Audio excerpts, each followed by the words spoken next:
بسم اللہ الرحمن الرحیم۔ میں حافظ عتیق الرحمان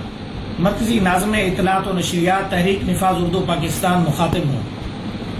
ملک پاکستان کے قیام کے بعد ہی قائد اعظم محمد علی جناح رحمۃ اللہ علیہ نے اس بات کا فیصلہ کیا تھا ملک کی قومی زبان اردو رہے گی، اور پاکستان کے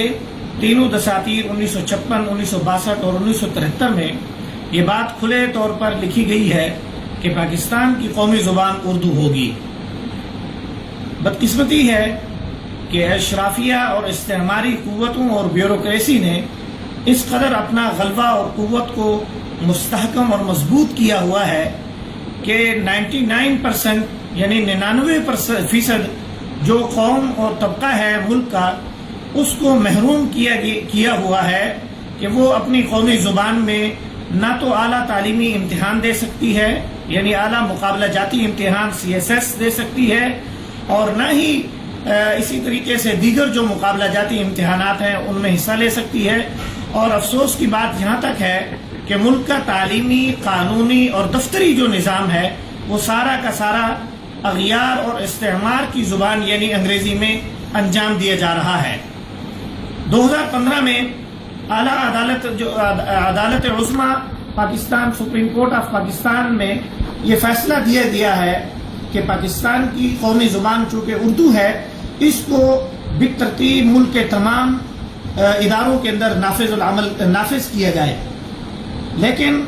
آج 2020 کا سال شروع ہو چکا ہے، اس کے 4 ماہ گزر چکے ہیں، تبدیلی کے نام پر قائم ہونے والی حکومت بھی ملک میں قومی زبان کو عزت دینے میں پس و پیش سے کام لے رہی ہے۔ یہاں تک موجودہ حالات میں جو کورونا جیسی ایک موذی وبا اور متعدی وبا پھیلی ہوئی ہے، اس سے متعلق رہنمائی اور ہدایت نامے جو ہیں ان کی تنشیر اور تبلیغ کا جو سلسلہ ہے وہ بھی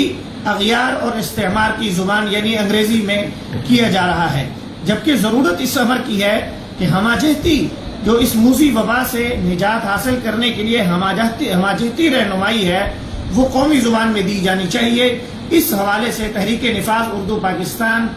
ملک میں اردو زبان کو عزت دلانے کے لیے اپنا کلیدی کردار ادا کر رہی ہے، اور اس کے ساتھ ہی حکومت پاکستان سے یہ مطالبہ کرتی ہے کہ ملک میں کورونا وبا سے نمٹنے کے لیے جو احتیاطی تدابیر بتلائی جا رہی ہیں اور جو ہدایت نامے جاری کیے جا رہے ہیں یا جو اعداد اور شمار پیش کیے جا رہے ہیں اس وبا سے متعلق جتنی بھی اطلاعات ہیں ان تمام کو ملک کی اکثریتی آبادی کے استفادے کے لیے قومی زبان میں اس کو منتقل کر کے نشر کرنے کا انتظام کیا جائے۔ اللہ تعالی ہمارا حامی و ناصر ہو۔